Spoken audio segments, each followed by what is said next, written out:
दोस्तों Olympics 2020 Tokyo में शुरू हुआ है और रोजाना मेडल्स के लिए स्ट्रॉन्ग कंपटीशन देखने को मिलता है। एथलीट्स में जोश भरपूर नजर आता है और देशवासियों की नज़र अपने अपने पसंदीदा स्पोर्ट्स को ढूंढती रहती है। ये ग्लोबल स्पोर्ट्स इवेंट है। वर्ल्ड क्लास एथलीट्स और उनकी परफॉर्मेंस एक प्लेटफॉर्म पर केवल ओलंपिक्स में ही दिखाई देती है। सभी कंट्रीज पार्टिसिपेट करती हैं, हालांकि इसमें एक्सेप्शंस हैं और जियोपॉलिटिक्स के चलते कुछ ऐसी कंट्रीज हैं जो पहले ही ओलंपिक्स को बॉयकॉट कर चुकी हैं। कुछ कंट्रीज इंटरनेशनल ओलंपिक कमेटी द्वारा बैन की गई हैं, जैसे इस साल रशिया बैंड है, लेकिन बैनिंग और बॉयकॉटिंग किसी मेजर रीजन से होता है। जनरली ये एक इंक्लूसिव और हेल्दी इवेंट होता है। यदि इवेंट ग्लोबल है तो जाहिर है कि दुनिया की नज़र इस इवेंट पर क्लोजली रहती है। काफ़ी बारीकी से सभी इवेंट्स को देखा जाता है। दुनिया भर के analyst, top notch sports person, world number ones और ब्रॉडकास्टिंग और रिपोर्टिंग के लिए बड़े बड़े मीडिया ऑर्गेनाइजेशंस के डेलीगेशंस शामिल होते हैं। मॉडर्न ओलंपिक्स करीब 125 साल से चल रहा है।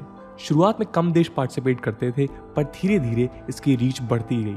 ध्यान देने वाली बात यह है कि स्पोर्ट्स इवेंट होने के बाद भी कुछ देश इसे अपना डोमिनेंस दिखाने के लिए यूज करते हैं।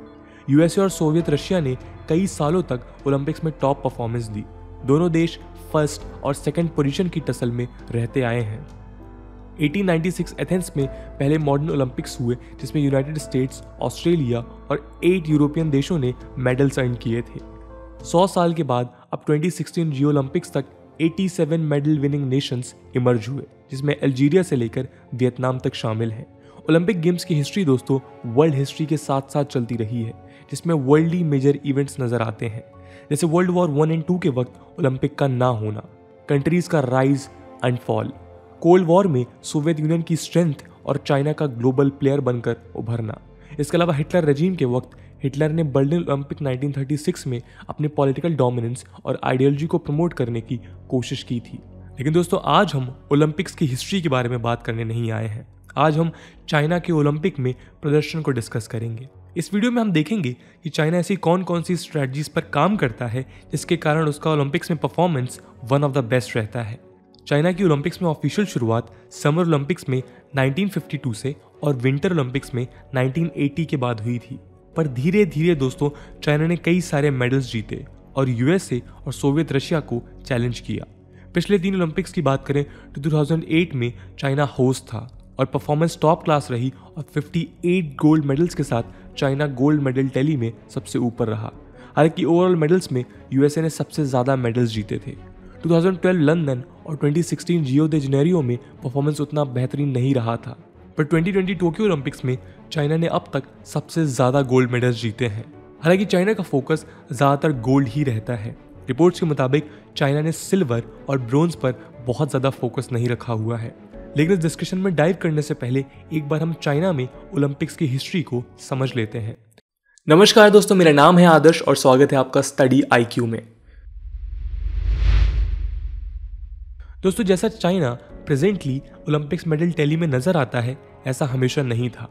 चाइना की पॉलिटिकल सिचुएशन 1949 तक काफ़ी वॉलेटाइल थी और उसका स्पोर्ट्स पर फोकस नहीं था। 1949 से पहले जो आज पीपल्स रिपब्लिक ऑफ चाइना है, उसे द रिपब्लिक ऑफ चाइना कहते थे, जिसमें ताइवान और मेनलैंड चाइना शामिल थे। और जैसे आज कम्युनिस्ट पार्टी का 1 पार्टी रूल है, वैसे ही 1912 से 1949 तक द कुओमिंटांग का रूल था। 1952 ओलंपिक्स में ऑफिशियली पार्टिसिपेट करने के पहले तक चाइना ने कुछ फेल्ड अटेम्प्ट्स दिए हैं।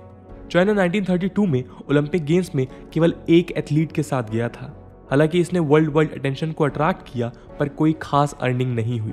इस अटेम्प्ट के बाद पब्लिक ओपिनियन के हिसाब से एम्बैरेसमेंट हुई कि इतनी बड़ी कंट्री ने एक एथलीट क्यों भेजा। हालांकि इस इवेंट ने चाइना को फोर्स किया कि वो ओलंपिक्स को लेकर सीरियस हो जाए।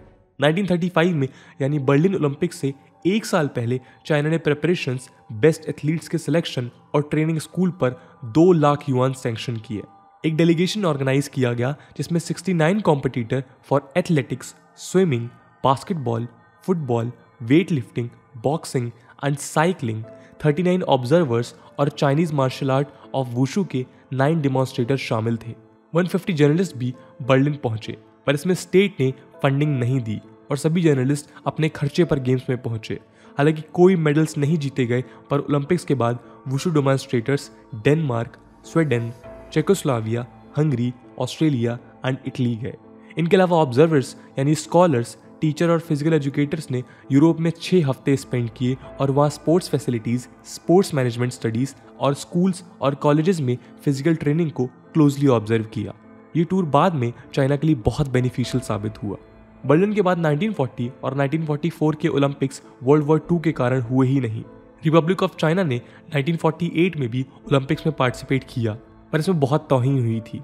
एथलीट्स को अपना खर्चा खुद उठाना पड़ा। कई स्पोर्ट्स पर्सन को द कुओमिंटांग गवर्नमेंट की तरफ से फंडिंग मिली, पर वो इतनी कम थी कि डेलीगेशन को वापस चाइना लौटने के लिए मनी बोरो करना पड़ा। 1948 लंदन ओलंपिक्स में ROC की बास्केटबॉल और फुटबॉल टीम्स को मनी और फंडिंग के लिए Hong Kong, Saigon, Manila, Bangkok, Singapore, Rangoon and Calcutta में टूर कर मैचेस खेलने पड़े थे।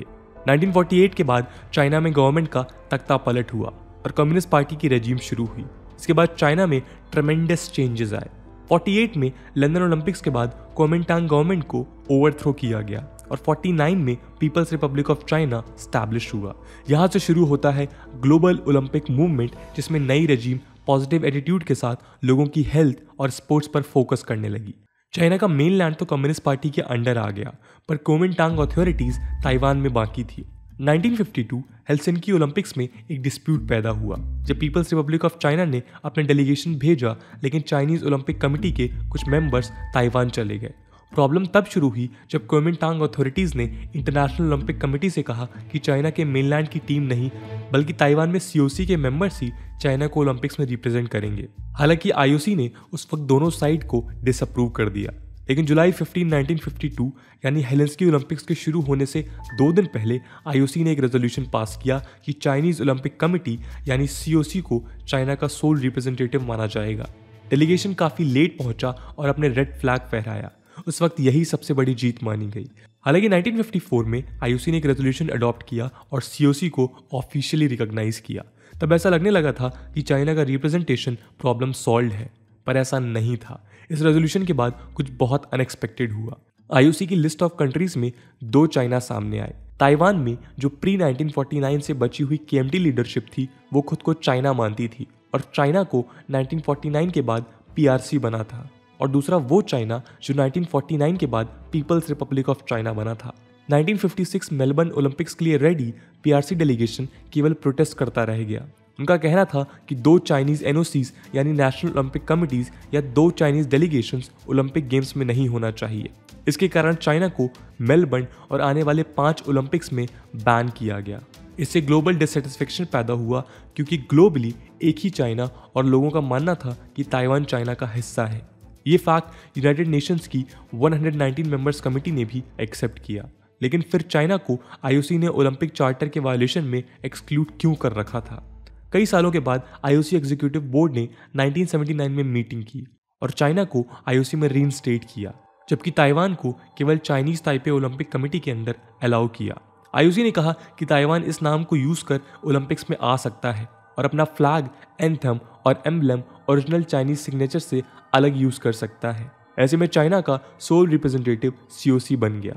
चाइना में इमीडिएटली 1980 में लेक प्लेसिड में हुए विंटर ओलंपिक्स और 1982 में मॉस्को ओलंपिक्स में पार्टिसिपेट किया। Irrespective of representational struggle, China ने अपने एथलीट्स भी स्ट्रांगली तैयार किए, लेकिन चाइना की स्ट्रैटेजीज हमेशा एथिकल और सही नहीं रही हैं।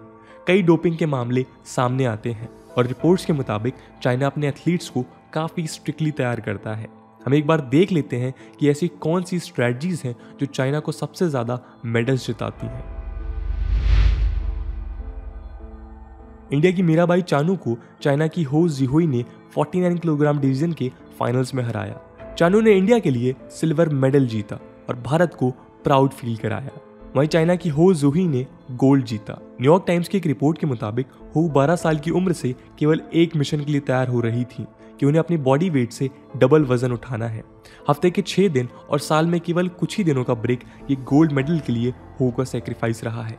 चाइनीज वेट लिफ्टिंग टीम बड़ी कोहेसिव है और पूरी टीम का सपोर्ट बहुत अच्छा है। हम सभी केवल अपनी ट्रेनिंग पर फोकस करते हैं, ये गोल्ड जीतने के बाद 24 ईयर ओल्ड हो ने कहा। चाइना की स्पोर्ट्स असेंबली लाइन केवल एक पर्पस के लिए डिजाइंड है, गोल्ड मेडल्स के लिए। सिल्वर और ब्रोंज को बेयरली काउंट किया जाता है। टोक्यो ओलंपिक में चाइना ने 413 एथलीट्स को फील्ड किया है, जो बीजिंग ओलंपिक्स के बाद से सबसे ज़्यादा है। लेकिन प्रॉब्लम यह है कि चाइनीज पब्लिक इंडिविजुअल एथलीट्स द्वारा किए गए सेक्रीफाइसेस को लेकर इंक्रीजिंगली वेरी करता है। ऐसा क्या है कि मेडल्स की होड़ में चाइना इतना क्रूअल हो गया है? इसके पीछे कई कारण हैं। सोवियत मॉडल की तरह चाइनीज सिस्टम भी स्टेट पर रिलाई करता है कि tens of thousands of children को फुल टाइम ट्रेनिंग में चाइना भर में करीब 2000 गवर्नमेंट रन स्पोर्ट्स स्कूल्स में भेजा जाए। इस तरह से हजारों की संख्या में बच्चे जिन्हें अपनी लाइफ गोल्स का कोई आइडिया नहीं है, स्पोर्ट्स खेलने में फोकस करने लगते हैं। गोल्ड मेडल्स की इस होड़ में चाइना ये भी करता है कि वो केवल उन लेस प्रोमिनेंट स्पोर्ट्स को फोकस करता है जो वेस्ट में अंडर फंडेड हैं। ये ऐसे स्पोर्ट्स जिनमें एक से ज़्यादा गोल्ड मेडल दिए जाते हैं। ये केवल कोइंसिडेंस नहीं है कि 1984 के बाद चाइना ने 75% ओलंपिक गोल्ड मेडल्स केवल 6 स्पोर्ट्स में जीते हैं, जो table tennis, shooting, diving, badminton, gymnastics और वेट लिफ्टिंग है। इन स्पोर्ट्स में वेस्ट बेयरली नजर आता है। दोस्तों, चाइना के गोल्ड में से 2/3 से ज़्यादा फीमेल चैंपियंस हैं। करेंटली टोक्यो डेलीगेशन में भी चाइना 70% वुमेन फील्ड कर रहा है। सिडनी गेम्स 2000 में विमेंस वेट लिफ्टिंग एक मेडल स्पोर्ट बन गया और बीजिंग के लिए ये एक आइडियल गोल्ड मेडल स्ट्रेटजी का टारगेट था। इसका कारण ये था कि एथलेटिक पावर हाउस माने जाने वाले देशों में फीमेल्स को वेट लिफ्टिंग में फंडिंग के लिए स्क्रैम्बल करना पड़ता था, क्योंकि ये प्रोमिनेंट नहीं था। इसी के साथ वेट लिफ्टिंग मल्टीपल क्लासेस में 4 पोटेंशियल गोल्ड मेडल्स कॉन्टेस्ट में रखता था। बीजिंग को इस बात से भी फर्क नहीं पड़ता था कि वेट लिफ्टिंग को लेकर चाइना में कोई मास अपील नहीं थी और प्री टीन गर्ल्स जो सिस्टम में लाई जाती थी, उन्हें कोई आइडिया नहीं होता था कि ऐसा कोई स्पोर्ट्स है भी। बीजिंग के वेट लिफ्टिंग नेशनल टीम के ट्रेनिंग सेंटर में चाइना का फ्लैग है, जो लिफ्टर्स को ये याद दिलाता है कि उनकी ड्यूटी नेशन के लिए है, खुद के लिए नहीं। चाइना में जो लोग हेड्स हैं, उनका मानना है कि ये सिस्टम बहुत अच्छा है। ली हाओ का कहना है कि ये सिस्टम हाईली एफिशिएंट है। ली हाओ दोस्तों 2016 रियो दे जेनेरियो गेम्स में वेट लिफ्टिंग स्क्वाड के हेड थे और फिलहाल centre for weight lifting, wrestling and judo at the general administration of sports of China में एंटी डोपिंग डिपार्टमेंट के डायरेक्टर हैं। उन्हें लगता है कि इस सिस्टम के कारण ही चाइना की वेट लिफ्टिंग बाकी देशों और रीजन से एडवांस्ड है। दोस्तों, ओलंपिक ग्लोरी के लिए अधिकतर देश ईगर रहते हैं। यूएसए और सोवियत यूनियन, जैसा कि वीडियो की शुरुआत में कहा, कि इन गेम्स को एक proxy cold war battle ground की तरह इस्तेमाल करते हैं। लेकिन बीजिंग का गोल्ड मेडल्स के साथ obsession people's republic of China की 1949 में हुए जन्म से कनेक्टेड है। चाइना को ओलंपिक्स में गोल्ड मेडल जीतना दरअसल रिवॉल्यूशनरी फोर्स है, जो एक तरह से सेंचुरीज लॉन्ग डिके और फॉरेन पावर्स के हाथों हार को रिवर्स कर रहा है। कम्युनिस्ट रिवॉल्यूशन के लीडर चेयरमैन माओ जेडोंग ने अपने पहले ऐसे में लिखा था कि कंट्री को the sick man of Asia का टैग डिसमिस कर अपनी मसल पावर डेवलप करना है। दोस्तों, चाइना के मेडल जीतने का कारण एक और भी है, और ये है डोपिंग। न्यूयॉर्क टाइम्स की एक रिपोर्ट के मुताबिक एक फॉर्मर नेशनल चैंपियन अपने रिटायरमेंट के बाद इम्पोवरिश्ड हो चुकी थी और वो पब्लिक बाथ हाउस में टॉयलिंग करने पर मजबूर थी। रिपोर्ट मेंशन करती हैं कि उसकी बियर्ड डेवलप हो चुकी थी, जिसके लिए वो डोपिंग रेजिमेंट को जिम्मेदार ठहराती थी, जो उस पर फोर्स किया गया था जब वो एक यंग एथलीट थी। कई ऐसे मामले सामने आते हैं और डॉक्टर्स कहते हैं कि चाइना रेगुलर और मैंडेटरी डोपिंग करता रहा है। दोस्तों, चाइना ने अपने पहले ओलंपिक के बाद 1984 तक ह्यूज इंप्रूवमेंट्स दिखाए हैं। 1984 में उन्होंने 32 मेडल्स जीते, जिसमें 15 गोल्ड थे।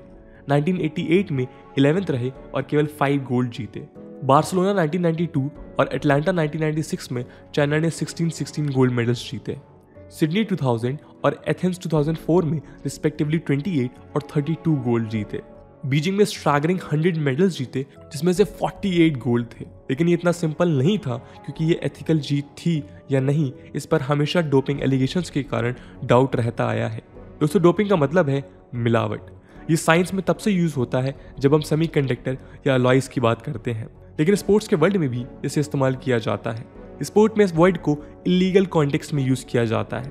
होता यह है कि एथलीट्स और स्पोर्ट्स पर्सन जब तक अपनी नेचुरल कैपेसिटी में खेल रहे हैं, ह्यूमन लिमिटेशंस में खेलकर एक्सेल कर रहे हैं, तब तक एवरीथिंग इज जस्ट ग्रेट। पर कई बार एथलीट्स अपनी नेचुरल कैपेसिटी इनहांस करने के लिए कुछ prohibited medications, drugs etcetera consume करते हैं। यह अनएथिकल और इलीगल है और इसी को डोपिंग कहते हैं। द गार्जियन ने 2017 में एक रिपोर्ट में बताया कि चाइनीज ओलंपिक टीम के एक फॉर्मर डॉक्टर ने रिवील किया है कि चाइना ने 1980s और 90s में 10,000 से ज़्यादा एथलीट्स को सिस्टमैटिक डोपिंग प्रोग्राम में इन्वॉल्व किया था।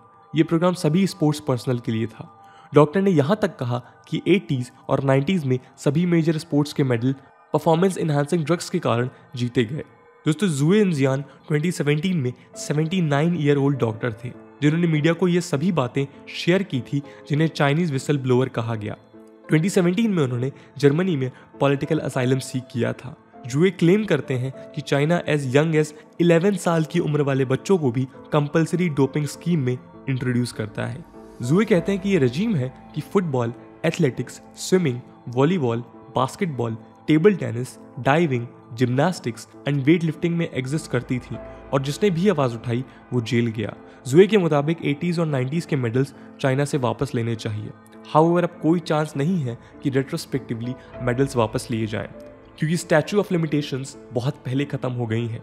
जुए बताती हैं कि उन्होंने डॉक्टर के तौर पर कई चाइनीज नेशनल टीम्स के साथ 1970s के बाद काम किया है। जर्मन टेलीकास्टर ARD को उन्होंने कहा कि वो जर्मनी इसलिए आई हैं क्योंकि 2012 में उनके डोपिंग के खिलाफ स्पीक आउट करने के बाद वो बीजिंग में सेफ महसूस नहीं करती हैं। जो बताती हैं कि पहली बार उन्हें डोपिंग इशू तब समझ आया जब 13 से 14 साल के मेल एथलीट्स को ऑफिशियल्स सब्सटेंसेस देते थे।